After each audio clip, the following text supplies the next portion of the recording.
Ini sungguh luar biasa kecerdikan strategi Iran. Iran ini kan sepertinya pelan-pelan tapi pasti menggigit tajam begitu kan, sehingga membuat si Raja Popo ini lama-lama ditinggalkan oleh para penjilatnya. Ini kabar gembira kepada kita kawan-kawan. Ini info A1 yang akan saya bagikan. Para penjilat Trump sekarang berbalik mengencingi si Raja Popo ini. Ini luar biasa ini. Ini berkat apa? Berkat kecerdikan Iran. Kecerdikan Iran. Namanya kecerdikan strategi. Ada dua macam kan? Kecerdikan taktik, kecerdikan strategi. Kecerdikan taktik apa itu? Taktik itu dalam waktu singkat kita bisa langsung menghajar orang lain, mengalahkan orang lain. Itu taktik namanya.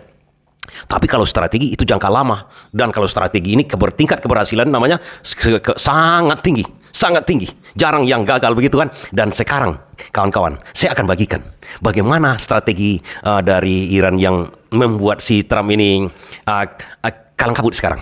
Tapi sebelumnya kan kita harus melihat juga sekarang Iran itu kawan-kawan sekarang ini recovery akibat serangan dari Trump itu luar biasa cepatnya. Luar biasa cepatnya.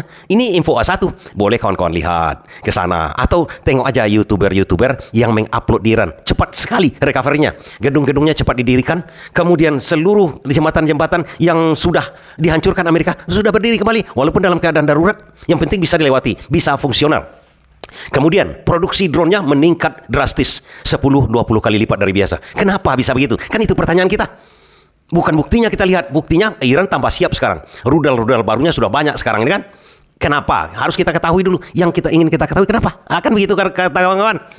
Di sana nggak seperti di Indonesia. Kita bandingkan aja dengan negara kita. Kalau ada proyek misalnya mendirikan gedung pemerintah, apa yang dilakukan? Tender begini ke swasta, dikerjakan oleh ini, ada suap-suap, ada uang ini, ada macam-macam, ada sehingga proyek itu mau direncanakan sekarang, pengerjaannya misalnya bulan Februari. Pengerjaannya tender-tender Maret, April nanti lelang-lelang. Kemudian mulai pengerjaannya bulan-bulan Desember begitu kan? Atau November biar untuk menutup anggaran. Tapi kalau di Iran tidak. Mekanismenya ini kita lihat. Kalau di Indonesia kan ditenderkan harus ada anggarannya dulu. Nah, dilihat anggarannya. Di Iran tidak. Tidak, sama sekali tidak. Langsung dikerjakan. Jadi seperti begini kawan-kawan, ada pembuatan jembatan, gedung, atau proyek apapun. Langsung, detik ini langsung dikerjakan.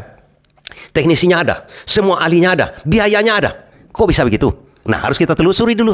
Bagaimana sebenarnya anggaran belanja dari Iran itu sendiri? Dari mana uang mereka? Apakah mereka utang-utangi seperti kita? Apakah di sana ada korupsi? Ada juga korupsi sedikit, udah pasti ada.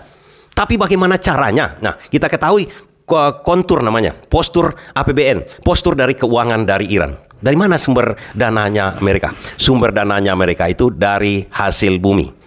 Kemudian perusahaan-perusahaan semuanya itu yang untuk konstruksi, untuk pembangunan, itu kepunyaan pemerintah.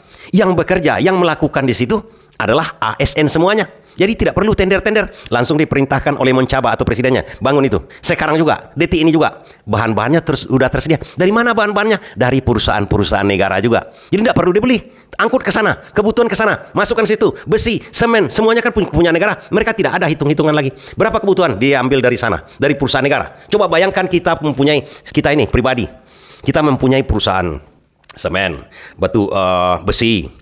Kemudian cat, semuanya kita punya kan? Untuk apa kita membuat pembukuannya? Kemudian kita punya pekerja sendiri juga. Kita suruh membuat rumah. Apa kita upah? Apa kita tender? Tidak kan? Itu namanya memutus rantai birokrasi yang selalu dikatakan oleh para ekonom barat itu. Ekonom barat itu kan mengatakan harus ditenderkan. Supaya apa? Supaya efisien nonton pecah sama kalian. Itu ekonomi kapitalis namanya, cara membangun seperti itu. Iran tidak, kawan-kawan. Gampang sama dia semua. Mau buat rudal, kalau di Indonesia ditenderkan dulu, kemudian beli pesawat dari sana, marah apa habis-habisan. Tapi gitu. Tidak, di Iran dibuat semuanya. Buat sama kita. Berapa kemampuan kita? Walaupun rudal itu cuma 5 meter kemampuannya untuk menembak kan, buat sendiri. Tidak beli. Beli itu apa maksudnya? Untuk bisa dimarap, untuk koruptor, untuk para banjingan yang pengambil kekuasaan. Enggak seperti di kita. Oke, itu satu dulu. Makanya recovery-nya cepat sekarang. Bagi kita pendukung Iran, luar biasa semangat kita. Kenapa kita mendukung Iran? Kan begitu. Bukankah Iran itu sekarang sudah kalah katanya?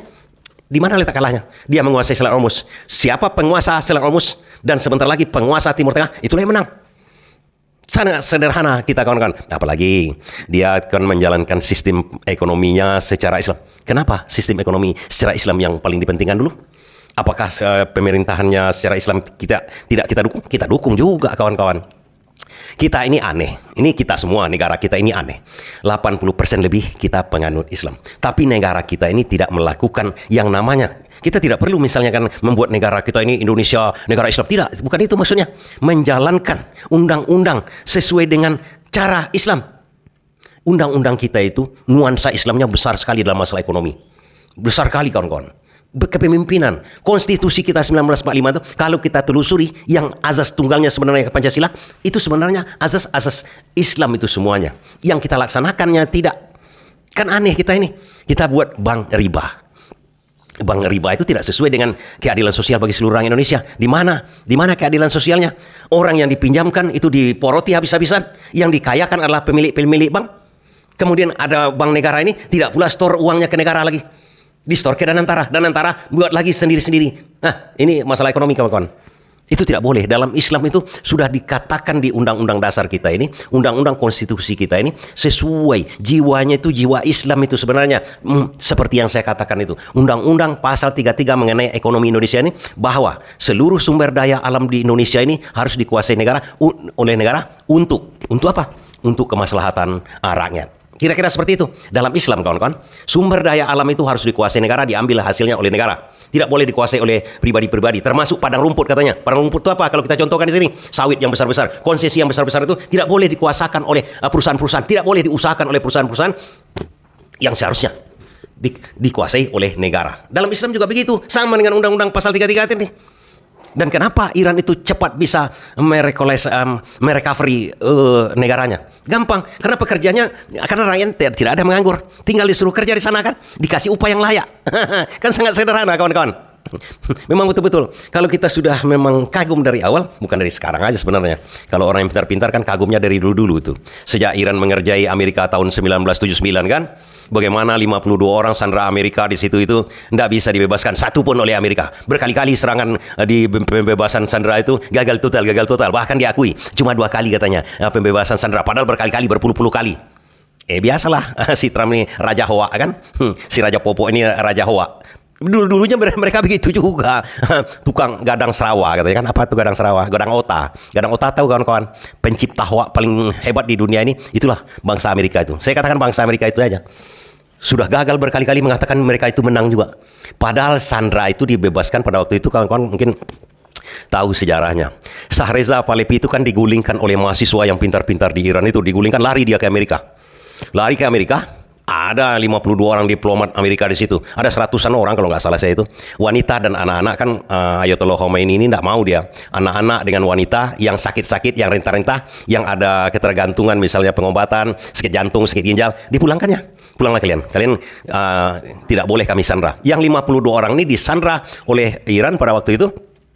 Dia minta pertukaran dengan Shahreza Pahlavi yang melarikan diri. Penakut-penakut kan ada juga di negara Konoha tertentu. Tiba-tiba dia dikasuskan hukum, tidak berani dia menghadapi rakyat di sini. Lari dia ke mana tuh? Ke Timur Tengah juga. Ke negara di mana Nabi Lut juga lu bermasalah di situ kan? Lari di situ. Baru sudah boleh masuk ke Indonesia. Sekarang jadi presiden dia. Shahreza itu lari juga, tidak berani dia menghadapi. Dia minta oleh mahasiswa ini untuk mengembalikan Shahreza Pahlavi. Tidak mau Amerika. Mana mau Amerika kan? Takutlah Amerika ini mengembalikan Shahreza Pahlavi. Hilang cuannya nanti di Iran kalau Shahreza ini masuk menjadi penguasa di Iran. Dibebaskanlah yang 52 orang ini. Dicoba-coba oleh Amerika. Gagal total. Alasannya pesawatnya kemasukan pasir. Mata pilotnya kemasukan pasir. Kan alasan yang dibuat-buat. Yang nyatanya pada waktu itu Amerika ditipu oleh Iran. Sandra itu, kawan-kawan, diecernya.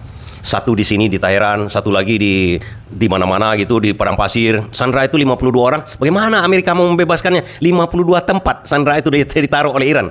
Memang luar biasa kecerdikan Iran ini pada waktu dulu itu. Nyai ketipu Amerika, tidak bisa. Selama 444 hari disandra lah 52 diplomat ini. Tidak bisa dibebaskan satu biji pun oleh Amerika. Apa yang membuat dibebaskan sandera ini? Begitu Shahreza Pahlavi ini meninggal di Amerika. Entah karena revolusi ini, karena orang ini kan kalau memang sudah darah dibayar darah, bisa aja meninggal gara-gara itu kan. Meninggal itu, ini dibebaskan aja sandera yang 52 ini. Nah, pulanglah kalian. Diongkosi. Sampai di Amerika apa yang dikatakan oleh sandera ini? Dipermalukannya Amerika. Kami senang kok disandera di sana.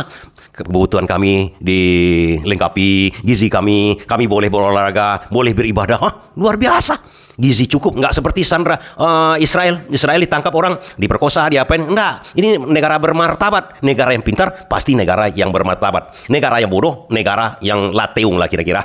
Kita sebutkan begitu kan. Jadi sekarang apa kecerdikan Iran? Nah, ini perhatikan kawan-kawan. Sini perhatikan betul-betul. Ada muncul pertanyaan dari kita kawan-kawan.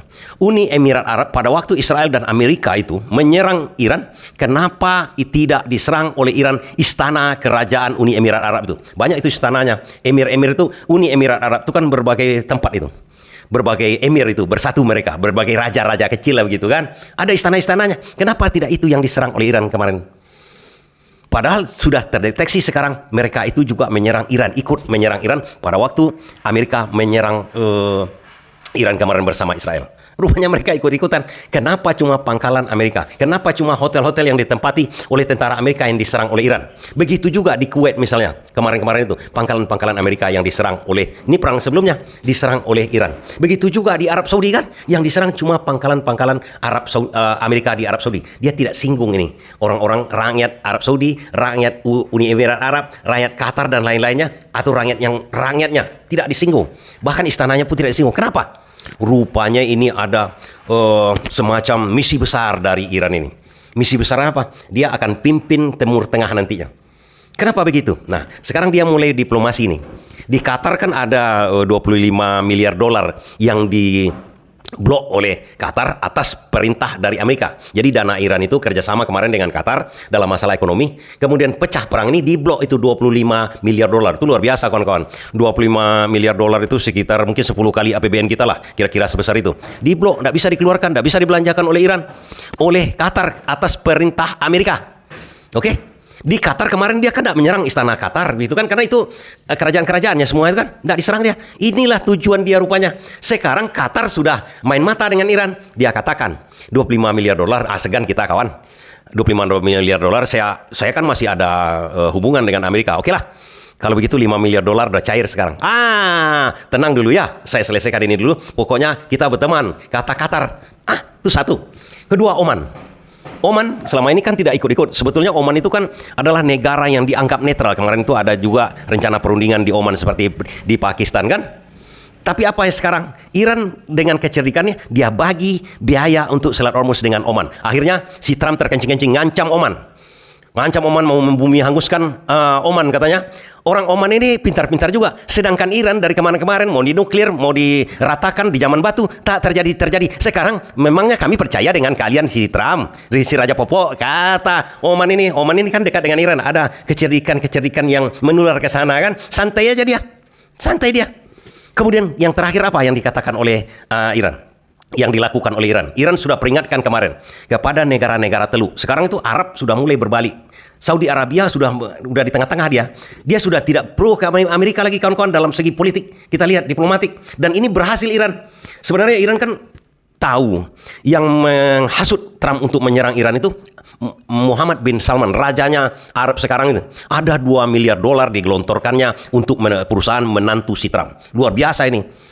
2 miliar dolar itu bisa-bisa dari dana haji. Kan masuk ke Amerika, ke Arab itu kan bayar visa segala macam. Bisa-bisa dari situ dananya untuk menyerang Iran itu. Dia kasih kepada menantunya si Trump. Dia bisikkan kepada Trump, tolong tuh serang Iran. Nih dana 2 miliar. Kira-kira seperti itu. Dan Iran tahu itu. Tapi Iran tidak mau menyerang istananya MBS. Kenapa? Nah, kita tahu artinya itu. Dia masih berharap dan pasti bisa katanya. Ini orang-orang tolol di sekitar saya ini gampang saya sama dia untuk mengakalinya. Sekarang kan mereka terbujuk karena Trump itu. Sebentar lagi kata Iran kan, kalian akan ikut sama saya. Karena kalian orang bodoh-bodoh. Kalau orang bodoh-bodoh dengan orang pintar-pintar, siapa yang akan diikutinya? Orang pintar kan? Nah, dengan cara seperti itu, Arab Saudi sekarang sudah minggir. Sudah di tengah-tengah dia. Yang tidak di tengah-tengah, Uni Emirat Arab. Sudah pasti akan dihancurkan oleh Iran. Istana-istana orang itu akan dihancurkan oleh Iran. Kemudian Kuwait. Nah, terakhir kemarin kan Amerika kan menyerang Iran di pelabuhan Abbas apa namanya itu saya kurang tahu juga. Nah, dibalas Iran kemana? Ke Kuwait dulu. Dihabisinya Kuwait kawan-kawan. Artinya membuat Kuwait. Belum juga kau mau ikut saya, kata Iran. Nih, saya serang kau lagi. Begitu juga nanti kalau sempat Iran itu diserang lagi oleh Amerika, Uni Emirat Arab. di tempatnya siapa itu ya, Burj Khalifa itu akan dihabisi oleh Iran. Itu udah pasti. Artinya sebenarnya tujuan misi besar dari Iran itu sekarang apa? Untuk mencegah Israel memperluas daerahnya menjadi Israel Raya. Karena ini pintar juga, Israel ini sedang Iran bermasalah dengan Amerika, dia terus mengebom Libanon. Libanon Selatan sudah sebagian sudah dikuasai oleh Israel. Gaza juga sudah mulai. Dia tidak peduli dengan PBB kan. Begitu memang tujuannya dari Israel ini ganggu terus Iran. Ganggu terus Iran, kemudian Israel mengupayakan negara-negara Timur Tengah itu, Arab, Qatar, dan negara Teluk GCC namanya itu, supaya berhadapan dengan Iran. Jadi tujuan Israel ini adu domba Iran dengan negara-negara Arab ini. Tujuan dari awal. Dari awal kan begitu tujuannya. Tak berhasil sekarang. Iran masuk dengan cerdiknya. Dia sudah tahu tujuannya ini. Bagaimana cara membujuk orang-orang bodoh ini di sekitar negara Teluk ini untuk pro kepada dia. Dan sekarang setengahnya sudah berhasil. Setengahnya tidak. Memang para bandingan-bandingan aja. Seperti Uni Emirat Arab. Dan siap-siap nanti dihancurkan. Itu tujuannya. Sebenarnya tujuan dari Iran itu menghambat Israel. Agar apa? Agar jangan sampai mengadu domba dia dengan negara-negara Teluk juga. Itu tujuan Iran sebenarnya. Dan sekarang sudah berhasil. Berarti misinya setengah sukses lah. Atau sukses-sukses yang terus bertimpa-timpa begitu kan. Itulah membuat si Trump ini kebingungan. Kok disuruh berperang dengan Iran, kok malah berteman? Kan begitu. Nggak ada ceritanya lagi. Artinya begini kawan-kawan. Dalam waktu, memang membutuhkan waktu nantinya, Iran itu terus menjadi pemimpin di negara Teluk untuk menghadapi apa? Menghadapi Israel. Israel memang tidak main-main. Sudah terang-terangan dia menyatakan bahwa Arab Saudi, Kuwait, semuanya itu harus dibawa Israel Raya. Termasuk Mesir dan Turki, sebagian Turki. Itu adalah Israel Raya. Itu sudah diklaimnya oleh Netanyahu. Bahkan kalau Netanyahu ini sendiri pun pudur itu apa maksudnya? Bisa meninggal gitu kan, mati begitu kan, itu akan tetap dilaksanakan oleh Israel Raya ini. Pasti tetap. Tak akan, artinya tidak akan berhenti dia di situ. Tapi posisinya sekarang itu mereka betul-betul terhambat oleh Iran. Tak bisa tidak lagi. Apa pertanyaan kawan-kawan? Nantinya apa kira-kira Iran itu dinuklir oleh Israel? Itu kemungkinannya ada kawan-kawan, ada. Tapi jangan takut juga. Iran sudah menyiapkan nuklir, dia sudah ada sekitar 10 sampai 40 buah sudah ada itu. Cukup satu untuk meratakan Israel yang kecilnya Israel itu kan. Kalau untuk meratakan Iran itu sulit, mungkin 10-20 bom nuklir. Itu sulit meratakan Iran karena daerahnya kan luas. Tapi kalau seandainya sudah dinuklir oleh Israel, Iran, bisa jadi negara-negara lain yang punya nuklir juga, artinya Cina dengan Rusia sudah memastikan begitu Israel menekan knop pertama untuk serangan ke Iran, nuklir ke Iran, maka sekarang tidak berani orang. Rusia dengan Cina dan Korea Utara memastikan Israel tidak bisa melepaskan nuklirnya yang kedua. Dengan apa? Dengan dihabisi betul-betul Israel, dimusnahkan betul-betul Israel.